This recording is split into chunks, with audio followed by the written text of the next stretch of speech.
गद्य पाठ 6 स्पीत में बारिश, जिसके लेखक हैं श्री कृष्णनाथ जी। कृष्णनाथ जी ने अपने यात्रा वृत्तांत में स्पीति, जो हिमाचल प्रदेश के लाहौल स्पीत की एक तहसील है, वहाँ पर स्थित है। स्पीत में बारिश नहीं होती है, बहुत कम होती है।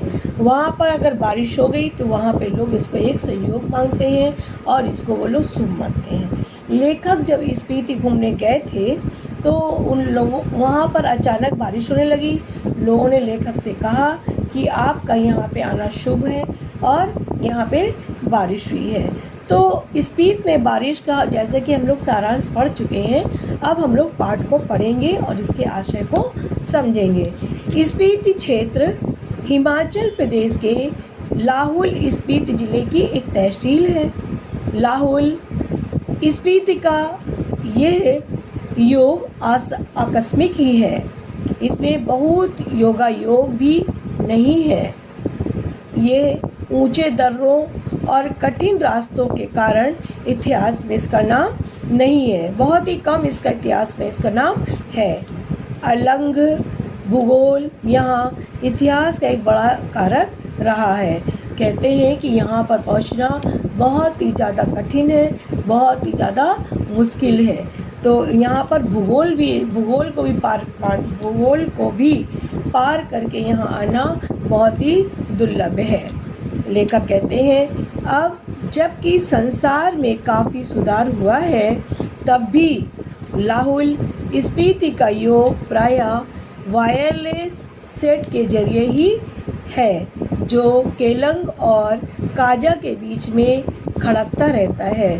केलंग और काजा ये वहाँ पे निवास करने वाले, उनका आधिपत्य रहता है और वो लोग केलंग लोग काजा को अपनी ज़मीन की देख रेख के लिए नियुक्त करते हैं और वो लोग बातचीत वायरलेस के जरिए करते हैं। लेखक कहते हैं, फिर भी केलंग के बादशाह को हमेशा ये भय लगा रहता है कि कहीं काजा का सूबेदार उसकी अवज्ञा तो नहीं कर रहा है।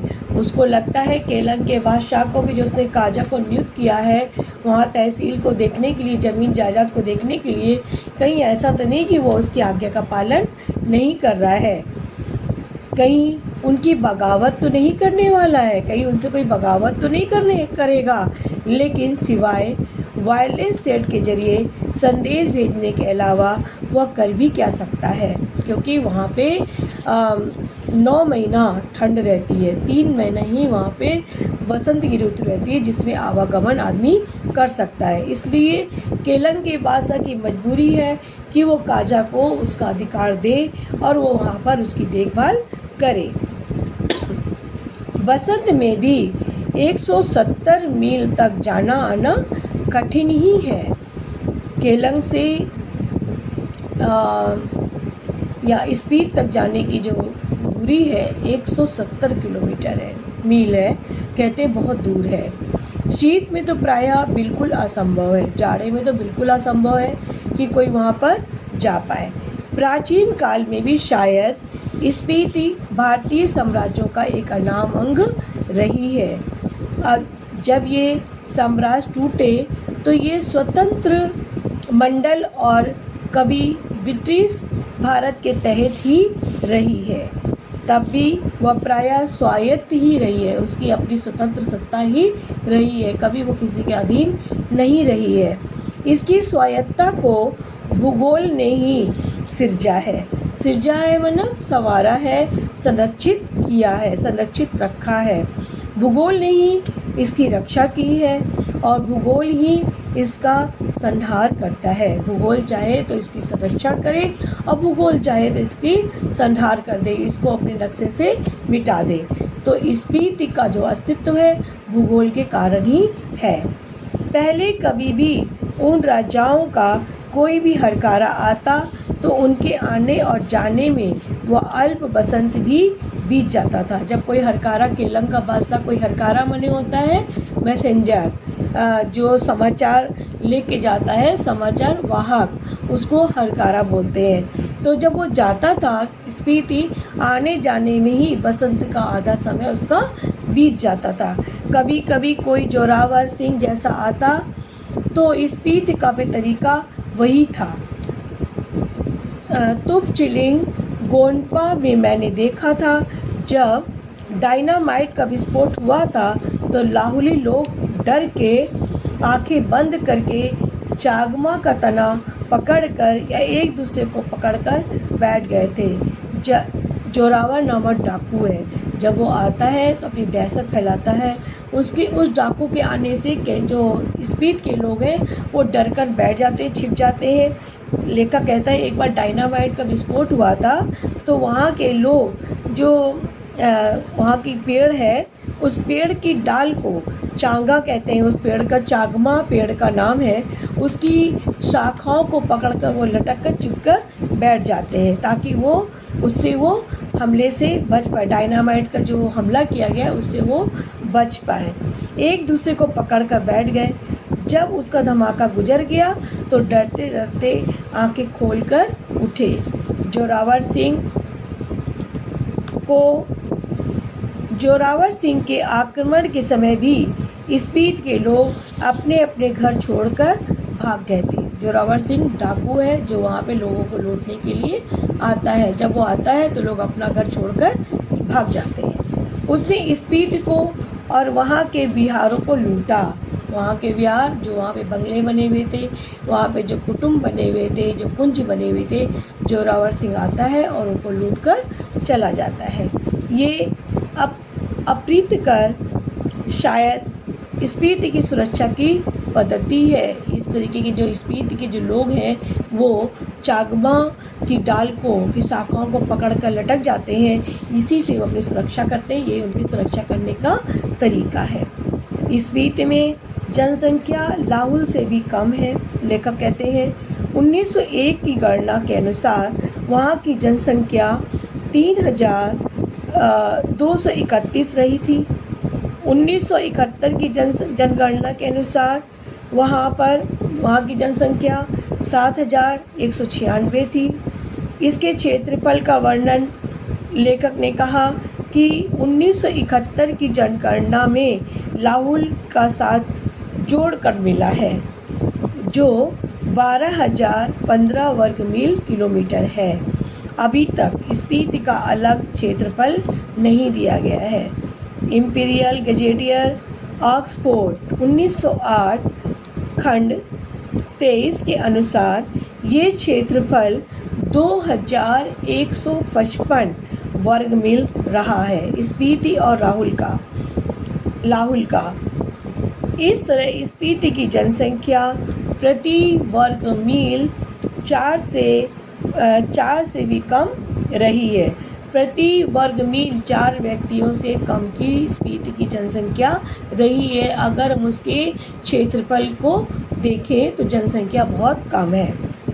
1901 में ये प्रति वर्ग मील 2 से भी कम थी। लेखक कहते हैं 1901 में तो 2 से व्यक्ति से भी कम था 1 वर्ग मील के एरिया में। लेखक कहते हैं लाहुल स्पीति का प्रशासन ब्रिटिश राज से भारत को जैसे कि तैसे मिला था। जब अंग्रेज ने भारत छोड़ा तो लाहुल स्पीति का प्रशासन उन्होंने दे दिया था। 1846 ईस्वी में अंग्रेजों को कश्मीर के राजा गुलाब सिंह के जरिए ये मिला था।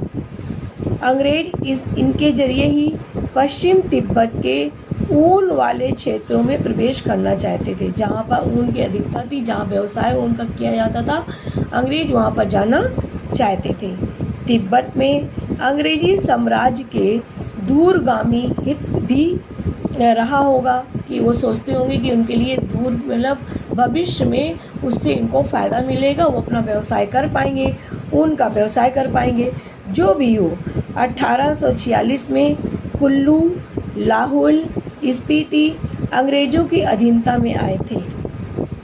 पहले तो वह सुप्रिंटेंडेंट के अधीन रहे थे, फिर 1847 में वे कांगड़ा ज़िले में शरीक कर गए थे।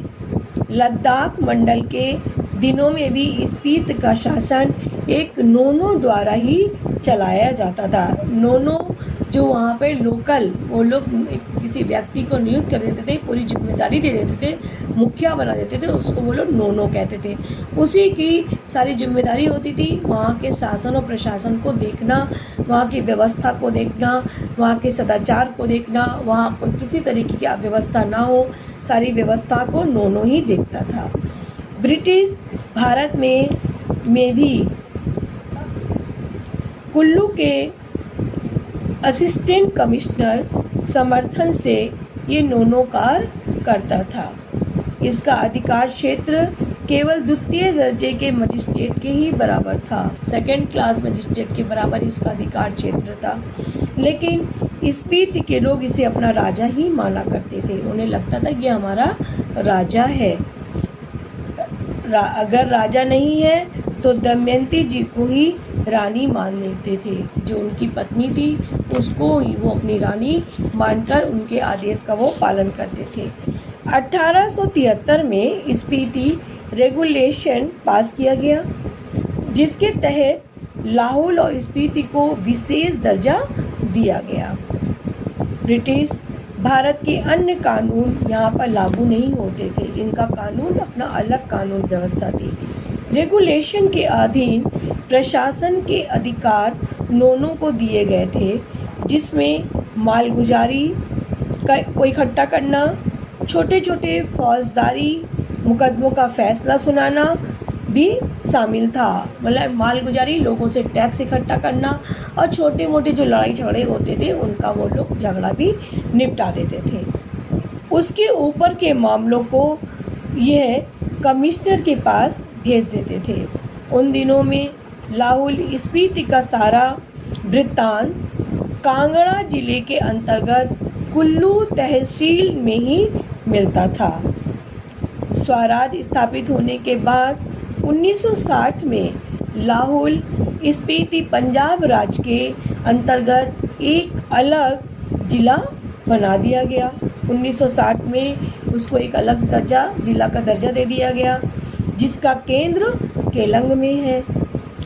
जब 1966 में हिमाचल प्रदेश राज्य बनाया गया तो लाहौल स्पीति उसके उत्तरी छोर का जिला बन गया। हमारे यहाँ हमारे देश का सबसे दुर्गम क्षेत्र है लाहौल स्पीति।